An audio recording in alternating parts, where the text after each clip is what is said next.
Hello, and welcome to the second promotion race party here on the League One Lowdown. My name is Sam, and as always, or this time on occasion, I'm joined by George from the Wycombe Way. Hello, George. Evening, Sam. Thank you very much for having me on. There's not a problem at all. So we're here to talk about Wycombe Wanderers, fully in the promotion hunt, shall we say. 3 points off second place Wrexham with a game in hand. So we're going to go and start with what made you support Wycombe Wanderers? Why did you pick? I think you're the only professional football club in the county, aren't you? I'll take it. Technically, Milton Keynes are in the county as well. We don't count them. Well, I'm not sure we count those as a professional football team. No, it started about 10 years ago, really. I'm 23 now, almost 24, and I was looking for something to do on a Saturday. And me and a mate, I don't live far from the grounds, so a 10-minute walk down there. We thought, we'll go and check it out, see what's going on. And really, since the first game, I've been hooked. Home and away since then, week in, week out, up and down the country. I've not looked back really. Do you do all? Have you tried to do all 46 league games this season? I've done my best where I can, where work allows as well, and where finances allow. So I've done my best. There can't be many League One teams I've not done over the years. I think there's a couple missing that hopefully I'll tick off at the back end of this season. But where I can, I try to do as many as possible. Yeah. Okay, that's good to know. It's not like you've gone and picked like one of these big clubs that younger generations seem to do now. It's like, well, they see all these like Manchester City, all these world-class players, and they just go, I'll just support them because it's easy. Because you probably had Gareth Ainsworth back in 2015, and I reckon you're probably League One, weren't you, around that time? League Two. League Two. Yeah, spent a few seasons down there before coming up to League One, and obviously the promotion to the Championship in the COVID year and back down. And we've sort of been on a level playing field since then, really. Okay. So we'll go back, cast your mind back to July. Long time ago, I know. What were your expectations going into the season? Because you obviously have Matt Bloomfield in charge. You got to a EFL Trophy final last season. You ended the season exceptionally well, and you got new ownership as well. Mm-hmm. As you mentioned there, that the back end of last season was really, really good. The underlying numbers as well, especially, were phenomenal. And so the aim really was to better last season. I think it was a 9th or 10th place finish. So really a playoff push would have been a successful season. I didn't for a moment think we'd be challenging second and third and even top of the league at the early part of the season. But like I said, last season was so good that it wasn't too much of a surprise, really. We lost the first 2 games, although very tricky against Birmingham and Wrexham. Following those 2 games, it was a 22-game unbeaten run, in which we won 17 of them, I think it was, or something ridiculous like that. So up until Christmas, really, the form was fantastic. I didn't really see it coming. Obviously, a top 6 push would have been nice. And so to be in the top 3 and with a real chance of going up come the end of March is a phenomenal effort, really. 100%. Is there something you can put that down to this season in terms of you obviously seem to continue that momentum going into this season? Is there anything you can put that down to? I think that's the key word is momentum. We had a big squad this season. Gareth Ainsworth in recent years, he favoured a smaller team, which means once you have 1 or 2 big injuries, it really hit you hard. Whereas Bloomfield enjoyed a bigger team with lots of versatility, which means if a player was out with illness or through injury, we were able to chop and change and bring in a suitable replacement. So I think that was key. We could always name a strong team regardless of who was in or out of the squad. Momentum really. Once we won the first few games of that run, we just never really looked like stopping. It was only a really good Charlton performance just after Christmas that halted that run. And then I guess momentum works both ways. Once you're winning games and doing it repetitively, I guess it breeds winning. And once you get stuck in a bit of a rut, it can be difficult to get out of it. And those winless runs, they reach 4, 5, 6 games. And it's tricky to build up a run going the other way. I think that the key word is momentum. Certainly at the start of the season, but then also since Christmas, we haven't been able to build it up in the same way we had. Yeah, I'm quite glad you mentioned that last point because it links really nicely onto my next point. Obviously, you had a lot of chopping and changing around December, January time. You lost Matt Bloomfield as your manager. So we'll get your initial thoughts on Bloomfield leaving, basically. He didn't gone to a club that was recently relegated from the Premier League, but is looking like they may well get relegated into League One. Yeah, we'll never know the full reasons why he left us when he did. He's been a Wycombe legend for the best part of 20 years. Still is a Wycombe legend, of course. But there must have been a real serious reason why he chose to leave us at this point or that point in the season. Second in the league. At that point, I think we were 7 or 8 clear of Wrexham. So it was a really good opportunity for him there to achieve something that only one other manager has done with Wycombe and take us to the second tier.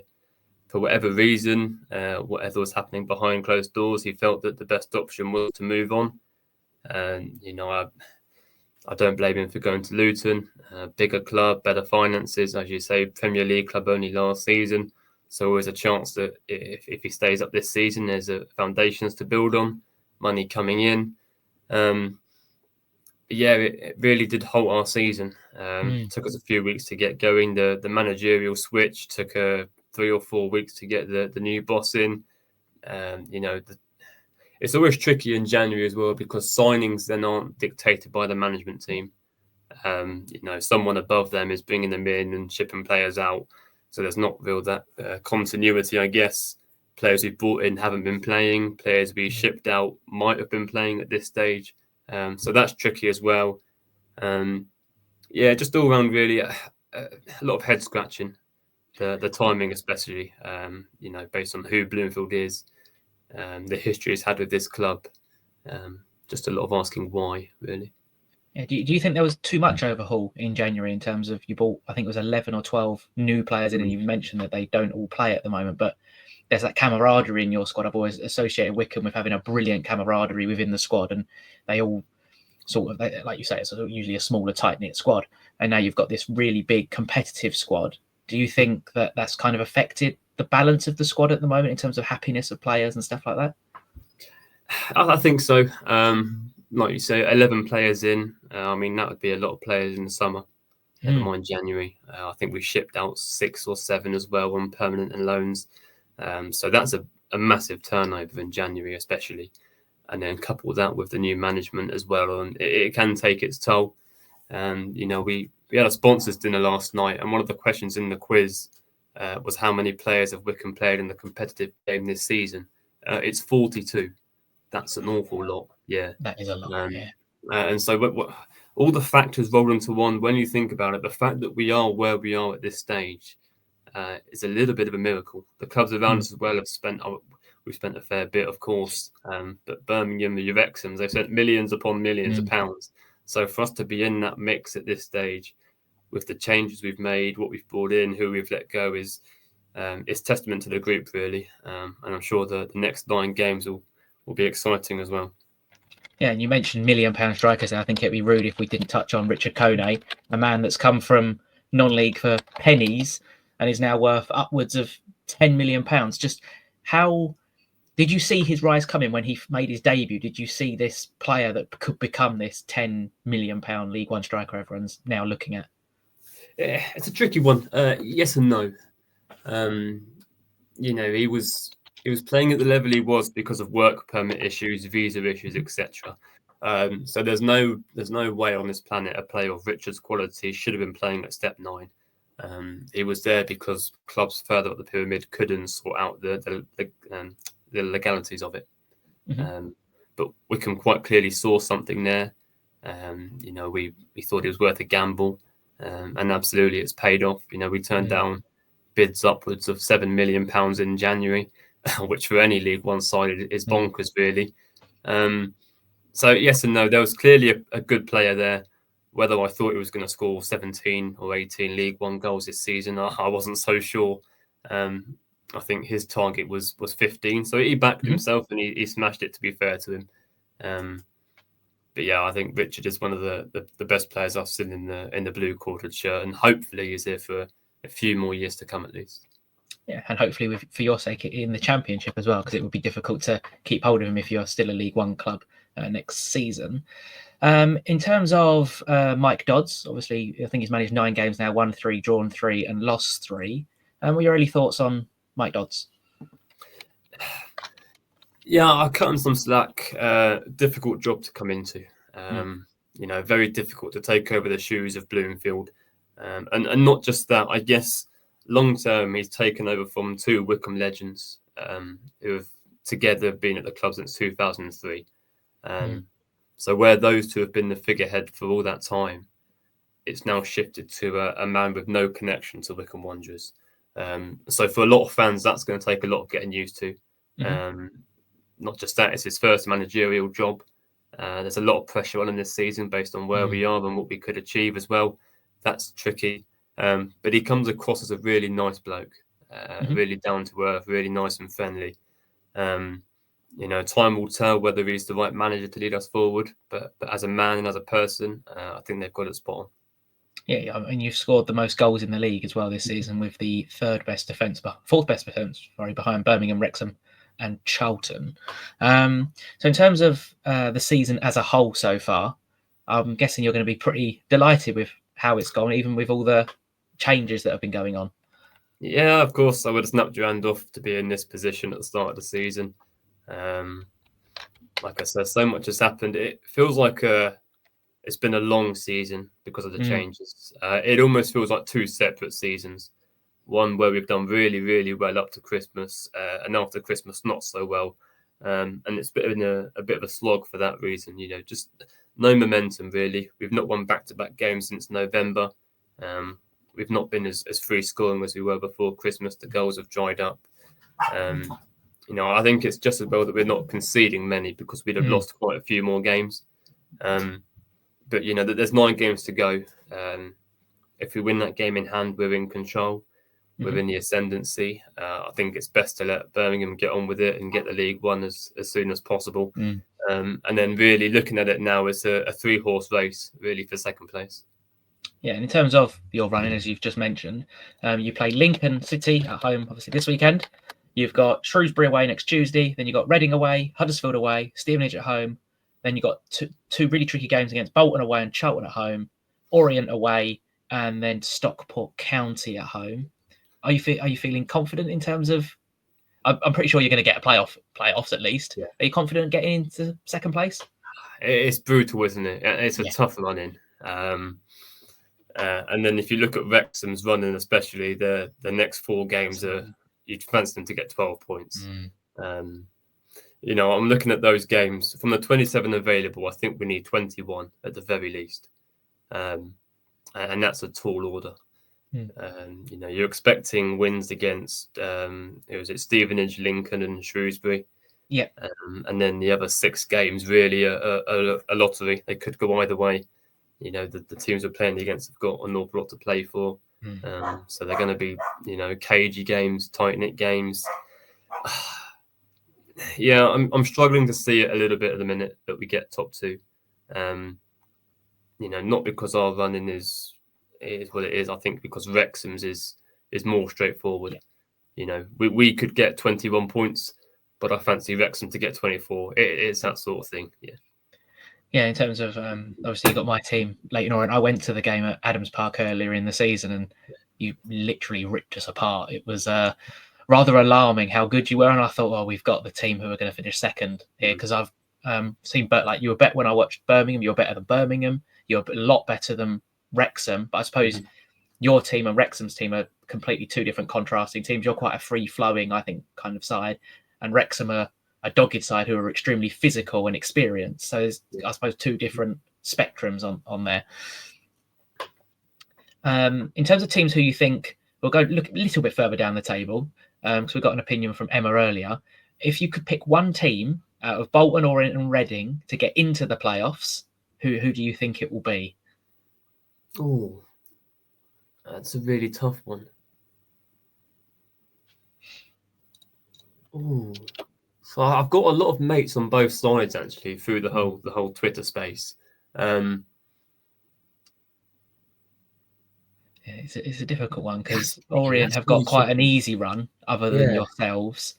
Bolton are an experienced League One side with an excellent manager, and then who knows what Reading, like they were unbeaten in 10. Yeah, And I do think the final playoff place will be between those two. I want to say Reading, just because of what they've had to put up with over the last few years. And then who knows what they've got to put up with over the next month or so. It's going to be tricky. So if they do get in the playoffs, then again, that's going to be a massive achievement. So yeah, I'll lean ever so slightly towards Reading on that one. Reading, okay. And if the playoffs finishes Wycombe, Charlton, Stockport, and Reading, do you fancy your chances in out of them games? Again, the playoffs it's essentially a cup competition. Momentum goes out the window, doesn't it, a little bit? Our record this year hasn't been great against the top sides. Although saying that, we haven't lost against those three teams yet. So I'd have to back us. I'm not sure who I'd rather play in the semis and then at Wembley. I think Stockport over 2 legs would be nice. And then we'll take Reading at Wembley. And then going on above their heads is the whole takeover fiasco. So hopefully they'll sort of roll over for us and we'll go up. It may be your old owner Rob Kuhig who takes over at Reading as well. So to finish up, we're going to have some quick fire questions. You've been to a lot of football clubs in your time, I'm guessing. So your favourite away ground you've been to? Portsmouth. Portsmouth. The worst away ground you've been to? Gillingham. Gillingham. That was exactly the same answer from the Charlton fan as well. That's an easy one. Yeah. Are the best away fans this season? Birmingham. Birmingham. Okay, we got the complete opposite answer. Birmingham were the worst ones to go to Charlton. Yeah, worst Charlton. If you eat food at the football, what is the best football food you've had? Lovely greasy burger. Yeah. Okay. Covered in oil, bacon. Yeah, lovely. Lovely. Okay, your Wycombe player of the season so far? Richard Kone. Richard Kone. And your most disappointing player? That's a tricky one. Yeah. But it's difficult when you're in third place to pick a disappointing player. But you know what? I'm going to take a different approach. I'm going to go Ryan Tafazzoli. Because we sponsored him at the start of the season. And then he decided that a trip to Hong Kong was nicer than High Wycombe. So I'm gonna lean with him. Wanted a bit of sunshine. Yeah. And the final question is: will Wycombe Wanderers be a championship club next season? One way or another, yes. Yes. Okie dokie. Well, that about wraps it up then. Thank you so much for coming on. If you want all Wycombe content, make sure you go look at the Wycombe Way with George, and who else presents with you, George? Oh, we've got a whole team of people. I think there's 10 of us now, so yeah, loads of content there.